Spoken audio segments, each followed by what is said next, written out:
eu fui para o Rio no começo de janeiro, mas o pessoal já estava trabalhando na tradução e no roteiro há um ano. Foi um trabalho de um ano, um trabalho árduo, que foi feito, capitaneado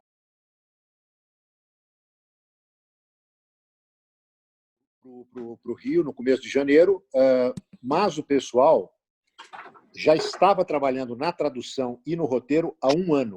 Foi um trabalho de um ano, um trabalho árduo, que foi feito, capitaneado, evidentemente, pelo Luiz Antônio Martínez Correia, pois isso já era um projeto antigo dele, mas esse roteiro e essa tradução estava sendo feita pelo Luiz Antônio Martínez Correia, pelo Carlos Mota, um diretor do Rio de Janeiro, pelo Guel Arraes, que acabou, inclusive, depois participando do projeto, fazendo toda a parte visual e dos filmes utilizados no espetáculo, pelo Maurício Arraes, irmão do Guel Arraes, artista plástico, e pelo Fernando Orcades. Quando eu cheguei, o roteiro já estava pronto, praticamente pronto.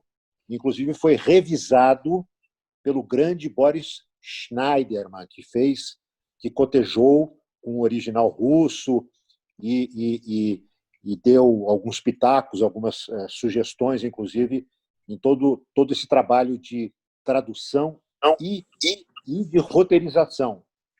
Porque, na verdade, ao texto original do Mayakovsky, eles acrescentaram uma série de coisas. O próprio Mayakovsky como personagem.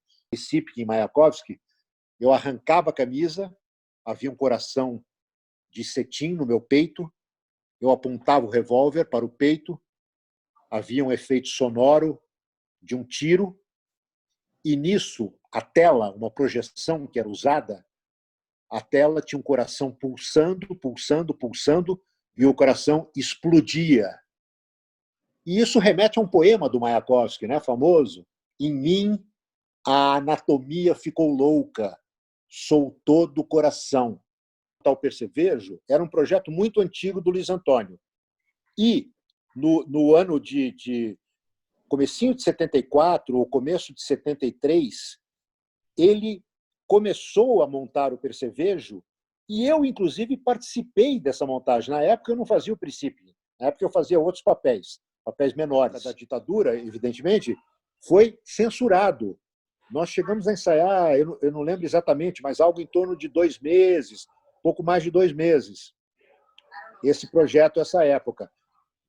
Foi censurada a peça, não pudemos mais fazer, mas esse projeto ficou na cabeça do Luiz, e já era um projeto antigo, ficou durante muito tempo. Finalmente, no ano de 81, o Luiz conseguiu montar em grande estilo, né? Com uma grande produção, com um grande elenco, com cenografia do Hélio Aschbauer, com músicas originais do Caetano Veloso, um elenco de atores circenses, com música ao vivo.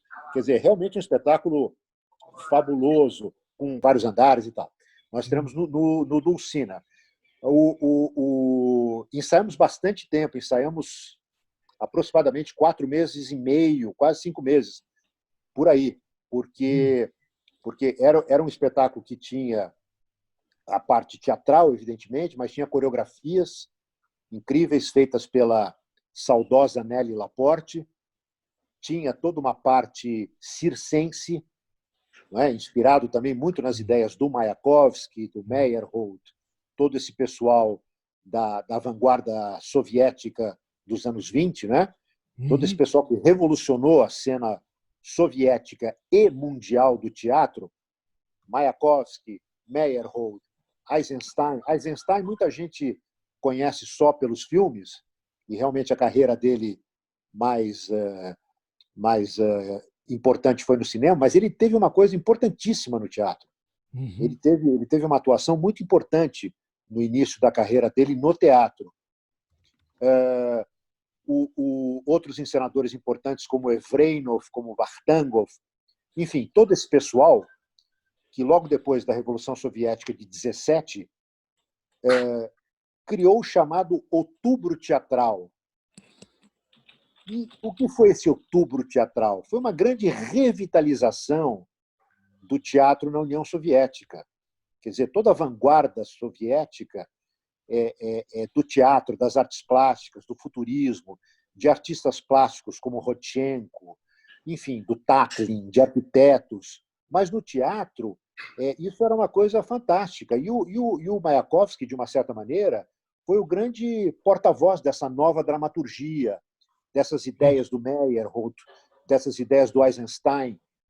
E, resumidamente, quer dizer, essas ideias, fundamentalmente, elas se opunham, de uma certa maneira, às ideias até então vigentes do teatro do Stanislavski, do teatro artístico de Moscou, que era o teatro do Stanislavski, um teatro realista, psicológico, aristotélico, e, versus isso, esses jovens artistas, esses jovens talentos, propunham um teatro em que você tivesse uma mistura de linguagens, que você tivesse de uma certa maneira, uma recuperação de certas linguagens até então consideradas menores, como circo, como cabaré, como o music hall, e incorporando isso dentro da ideia de um espetáculo total, dentro de um espetáculo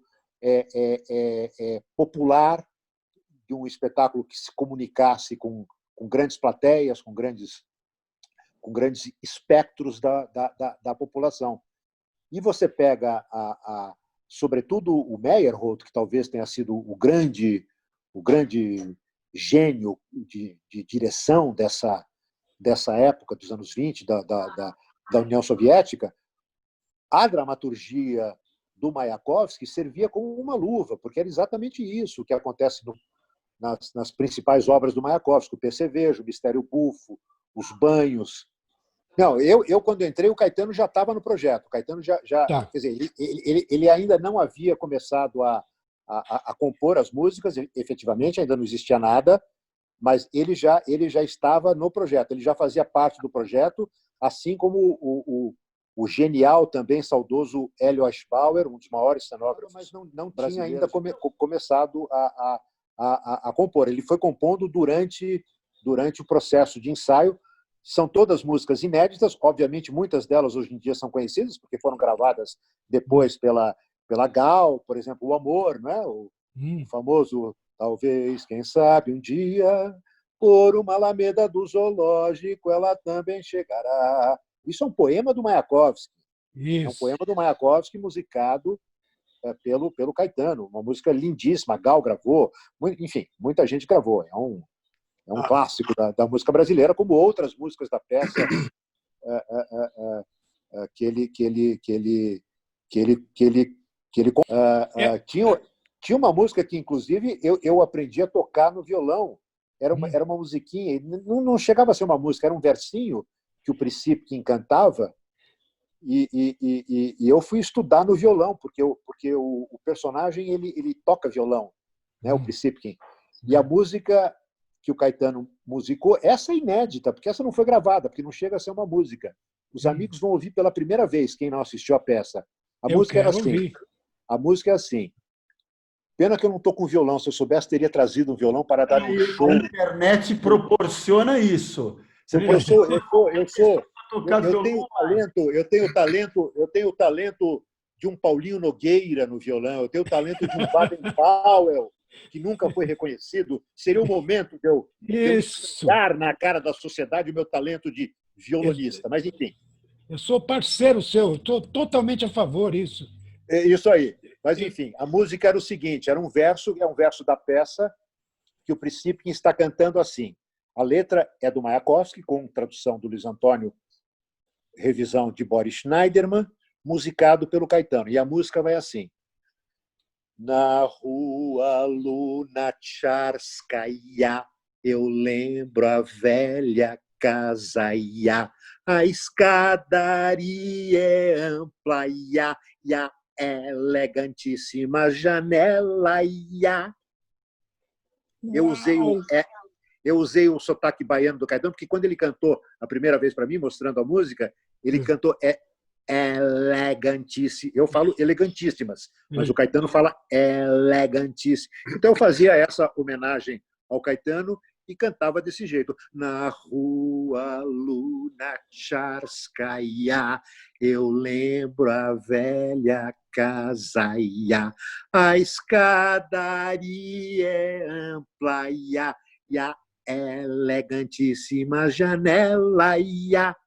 Repare que Rua Lunacharskaya é uma paródia que o Mayakovsky faz ao Lunacharsky, que era uma espécie de ministro da cultura, não era bem comissário da cultura, né, na União Soviética.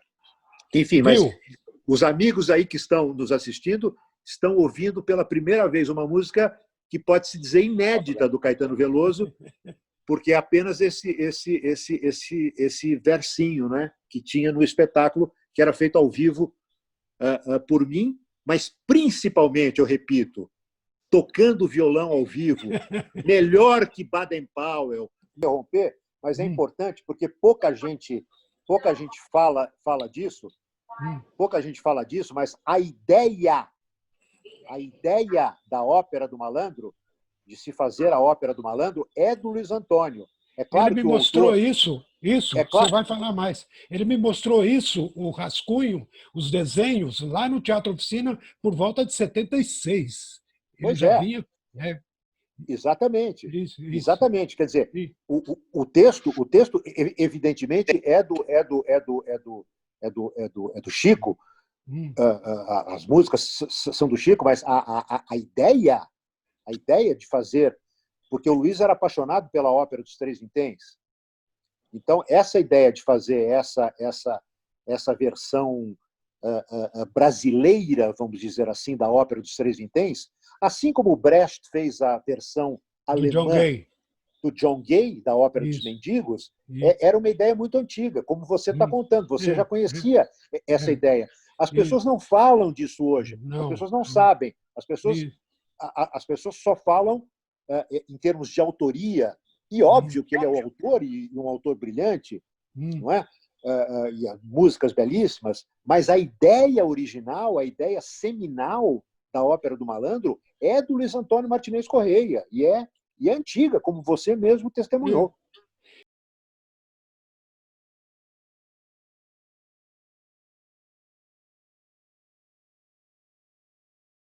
Não, mas tem mais gente nesse debate. Tem mais gente nesse debate, além dos que você citou, Luiz Carlos Prestes, o Cavaleiro da Esperança, tinha também José Celso Martinez Correia. Opa! Tinha Boris Schneiderman e tinha nada mais, nada menos do que o dicionarista intelectual, ex-ministro e tradutor de Ulisses de James Joyce, Antônio Wise. Uau! E tinha também Susana de Moraes, filha de Vinícius, já saudosa também, falecida, também participou dessa mesa. E digo mais, vou fazer uma revelação, que, aliás é importante que alguém cuide disso, porque é um registro histórico. Eu tenho guardado na minha casa, em fita ainda de rolo, a gravação inteira desse debate. Uau!